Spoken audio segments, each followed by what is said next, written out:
everyone. My name is Anna Lompriere and this is Jules O'Neill, and we are the Wayfinders for the Cornwall Memory Cafe Network. And unfortunately, Jules, our other Wayfinder, can't make it today, but I'm holding the fort. And here today, I'm interviewing the wonderful Marie Whitehurst, who works for Disability Cornwall, and she is a young adult engagement officer. And I want to know all about what that means and what your role entails and why you do what you do, Marie. So I'm going to hand it over to you straight away. Thank you, Anna.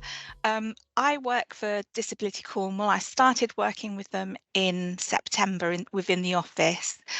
My background is I've always been working with adults and young children with learning disabilities.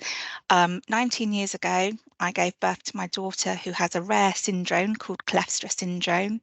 She has autism and other health conditions on top of that, such as epilepsy, a heart condition, physical disabilities. So I've become very much part of the learning disability community. So from that, when a charity was set up called Cornwall Accessible Activities Programme by parents of young people with a learning disability, because sadly funding was cut by county, and a charity was created by parents to find activities for their children during the holidays, and it's grown. So it's grown to the point now that we have well over 1,000 families on our books between the ages of 0 and 25. CAAP, as it's known for short, also has other projects under its belt. So one being the CAAP Plus, which is for the older side of CAAP, so from sort of 18 to 25, 30. And basically that's looking at activities that they can do, which is more grown up, more age appropriate, if you like, although I don't like those words. But yeah, so that's their special community. But another project was called Time2Shine. And that project was set up for young people to gain work experience of from anywhere.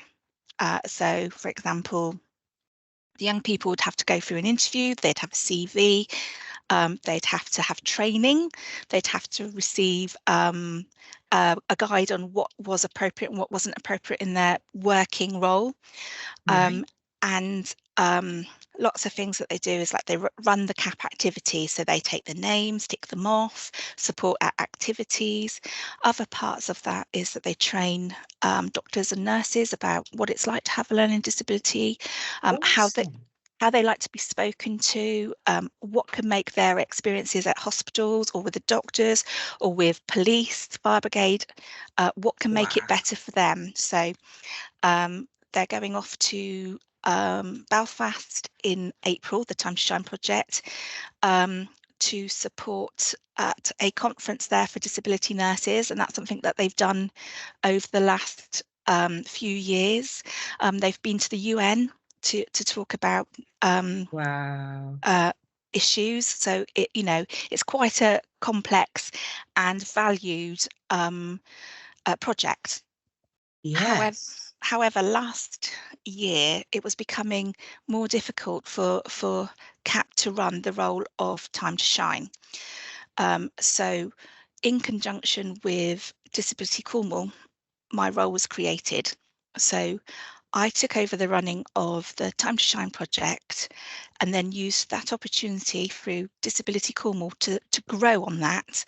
And I've started to produce projects within Disability Cornwall. So although I still work very much with Time2Shine, I'm also working with other projects now. And one of them being the Moment Makers. And that's amazing.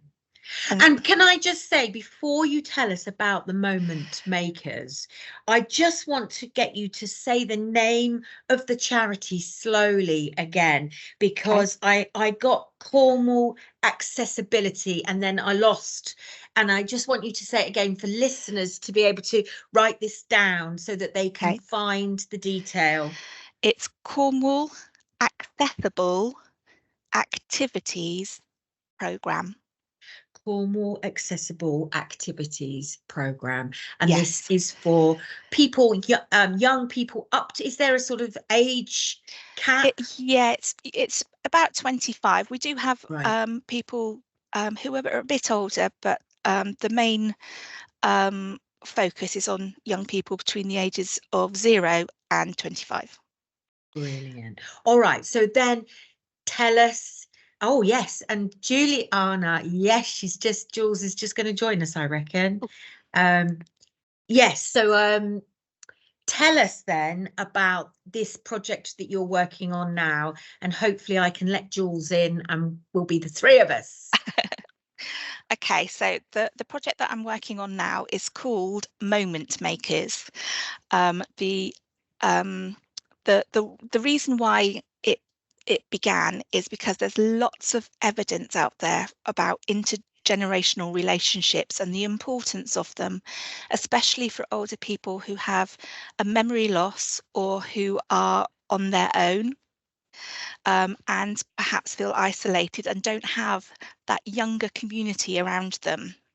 So that's what I started looking at. Also, from the other side, from my side, from the side of young people with a learning disability, it's often very difficult to find the right placement to come out of their shell, to learn to feel confident in what they can do, because it's sometimes very easy to assume that somebody with a learning disability has nothing to offer society, and that is Yes. very far from the truth. So that's so why, important. definitely, and that's why the project was undertaken. So what happens is somebody will approach me and say, I'm really interested in the moment makers. So what I would do is I would give them a file. I don't know if you can see that. It's called the Moment Makers. Not really. It's a bit out of. Oh yes, bit blurry. yes.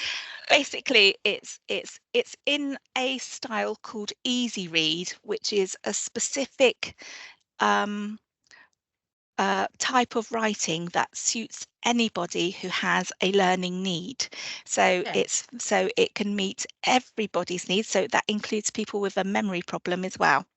So it's called Moment Makers, and it just tells them a little bit about the project, which is there's 43 memory cafes in Cornwall. They're really, really caring and worthwhile projects, and it's a brilliant opportunity for both sides to get that intergenerational relationship. So basically, that's what it says. What I then do is ask them for information, so we can write an easy read not a CD, a CV.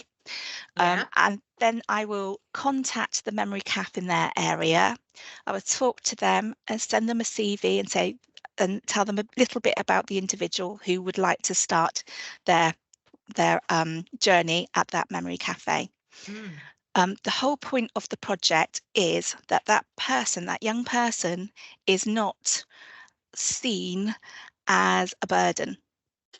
It's very much that person is there as a member of as a volunteer to help with running the memory cafe. So they will also come with something called a PA, which sounds very posh, which is a personal assistant, and basically that's a buzzword for carer. So they'll always be with somebody. So the memory CAAP is not responsible for that person's care. Okay. So basically, yes, go on. Well, what I was going to say with the memory makers, because at the very beginning, the internet kind of cut out, and I just wanted Marie to welcome Jules as well. Yes, we've had a bit of an internet issue this morning, but we've just literally started, Jules. We had a bit of background on the Cornwall Accessible. Say it again on CAAP activities program. Yeah, activities program. Yeah, and then Marie started to talk in detail about the Moment Makers, which is a new project that you've started leading on as part of Disability Cornwall to unify and almost like to bring two client groups together that could really both need each other. Yes. And it's so true, because in society, you know, there's so many, I don't even know if I like this word, but silos, where we've just got people that are lonely, or just sort of, we're all connected in our world, and having that cross-pollination of differences, and how nourishing and beneficial that can be to community. And so Marie was just explaining that, and I think what I hear as well that's really important is this idea that volunteers at a memory cafe, there are memory cafes out there that are really looking for volunteers and want Yes. volunteers, because as the memory cafe visibility now is growing, and a lot more people are sending people to memory cafes, and people know about the memory cafes, that we do need volunteers, and this limiting belief, or you know, this belief that having a volunteer that had certain differences and learning difficulties would just be another person to care for is a misconception. So Definitely. carry on, because this is brilliant. It's such a great idea, isn't it? Okay, so then what happens is, once I've spoken to the Memory Cafe and they are happy to continue with the project, then what I do then is I set up a meeting. So I'll go with the young person and their carer. We'll go to meet the cafe, talk about the kind of expectations on both sides, so that, you know, this young person is here as a volunteer and will work as a volunteer. They were always with somebody. The process is that I will visit the memory cafe with the young person to make sure that it meets both sides' needs. If it is a successful meeting, then we look at starting that actual uh, uh, project, so that Yeah, memory like an maker starting. induction, or Yes, so so that's basically what I will do, and I will stay with that young person and um their PA for a few weeks, just to make sure that both sides are aware of each other and what expectations are, so that a routine is built that everybody is happy on, because experience in the past has sort of shown that if that's not there, then the placement can break down. So it's really important that both sides are happy with what's happening. So yeah, so we have a couple of cafes at the moment that have young people starting at them, and one started last week, one's starting next month, and it's been really, really positive so far, which is absolutely amazing. So yeah, I'm really pleased with how it's going. So the main thing is just changing the idea that somebody with a learning disability cannot offer anything, because that is not the case. It may be just chatting to somebody who's isolated and doesn't have a young person within their family. It could be just handing stuff out so that more people have the time to ensure that the care of everybody within the cafe is being met. They have so much to offer, and it's really important that that's happening, basically. And the other side of it is, for the young person, they're growing in confidence, they're learning new skills, which is so important. And for the older person, they're having that intergenerational relationship with a part of society that perhaps they don't ever experience meeting, and it's so important that that is encouraged and fostered. Wow, I mean, that sounds amazing. And what I'm hearing is, you know, what you're trying to do is to sort of get rid of that stigma that a lot of people have associated with learning disabilities. And I think a lot of the cafes will be able to relate to this, because obviously there's a stigma with dementia and having, you know, memory loss. So what do you see as, you know, the cafes learning out of this? I think, you know, in terms of what differences and what similarities maybe there may be between people with learning disabilities and people with memory loss, and how we can sort of come together. Yeah, well, part of it is that communication. There's communication difficulties on both sides.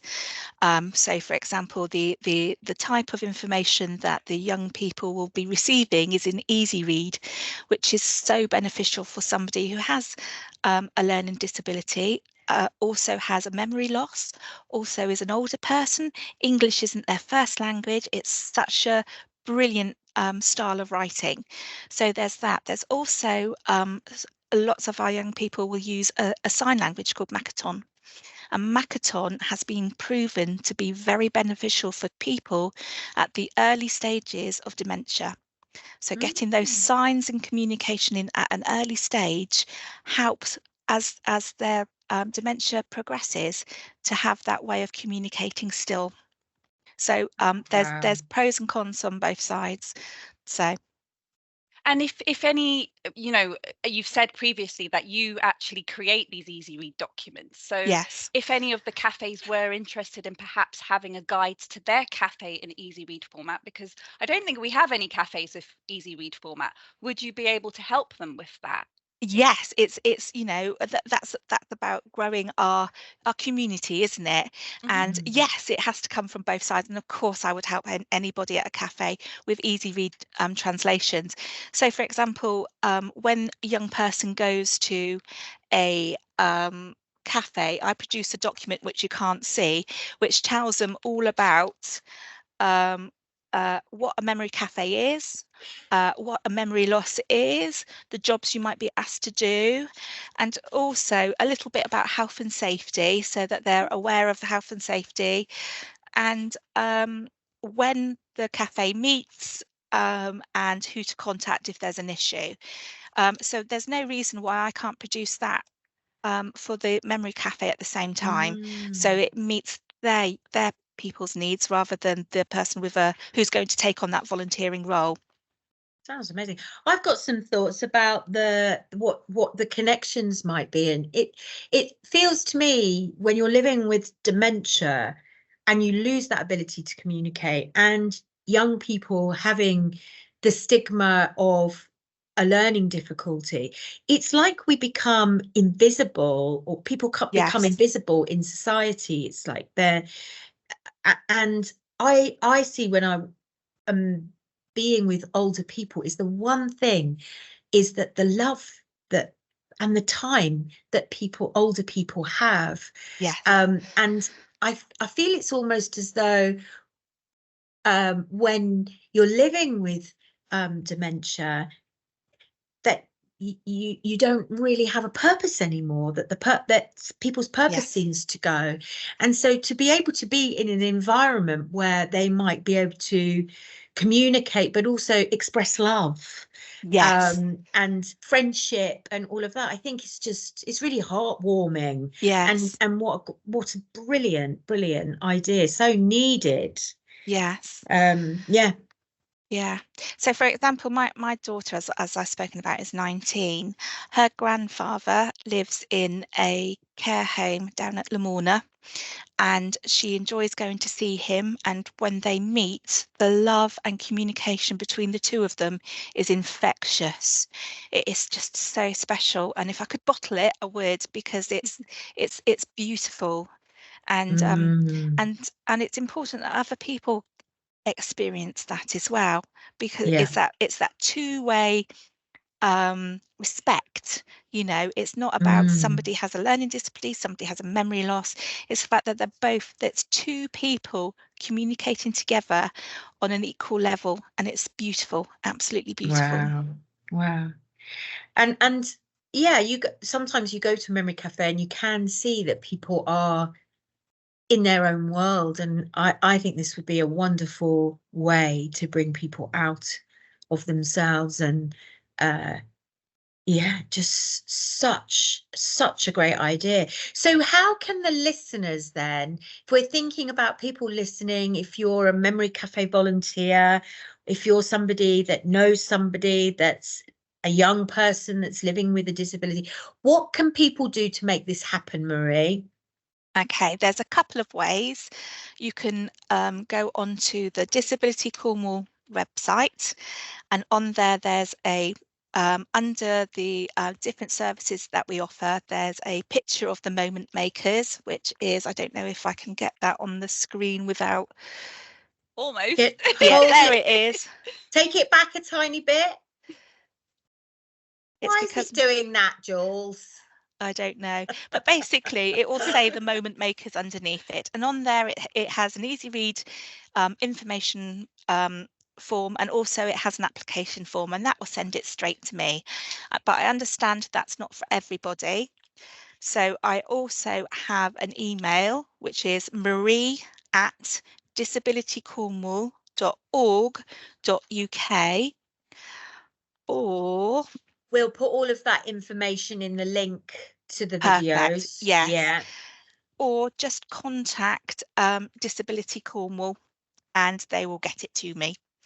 Yes, and ask for the memory makers. Yeah, or the moment makers. The moment makers, and Forgive me. just say that you would like Marie to contact them, because unfortunately I only work 2 days a week as well, so I want to make sure I don't miss anybody and make sure everybody that sees this as a good opportunity wants to take part in it. The other thing is, I know you can't see, but I also produce little work badges for the young people as well, so when they've got their badge on, it's time for work, and it's fulfilling that role, and it's that sense of achievement as well. It's just brilliant. And if there are, say, for some of our members who are listening, who maybe have a grandchild with a learning disability or special educational needs, who is a young adult, is there a way for them to get in contact to involve them maybe in the programme, or should they contact CAAP or Disability Cornwall? How would they do that? It's this project's under Disability Cornwall, so either on the website, contact Disability Cornwall, or email me. Brilliant. And we can definitely set that up.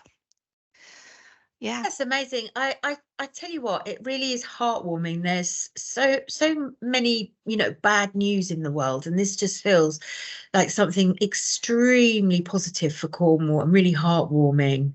Yeah, it is, and it's important for both sides that it's taken under the wing, and it's seen as a good thing, a positive thing, that you're almost getting 2 for 1. You're getting 2 people coming into your environment. You don't have to run them, you don't have to find jobs for them. That's so important. If there's nothing to do, it doesn't matter, because in life, when you're working, sometimes you do get 5 minutes break, and aren't we so pleased about that? Yes, exactly. So, sometimes it's about just being, isn't it? It's being in the environment, sitting and talking to people, all of that, making friends. Yes, definitely. Oh, well, thank you so much for your time. Thank you. I'm so excited to meet some of these volunteers. I'm really looking forward to it. Yeah, there's a couple now starting, which is brilliant, and slowly we want to progress it. And I've had the wonderful opportunity of visiting a few of the memory cafes. I'm visiting more next month, and it's just lovely to see what's out there, and the provision for our older generation. It's just mind-boggling. It's beautiful, the type of activities that are on offer. It's our attitudes are changing slowly, and it's just wonderful to see. Absolutely wonderful to see. Oh, thank you. Thanks, Jules. Thanks all of us, and have a lovely rest of the day. And all the information that you're going to need about contacting Marie and the Moment Maker project will be connected to the podcast, and we'll see you again soon.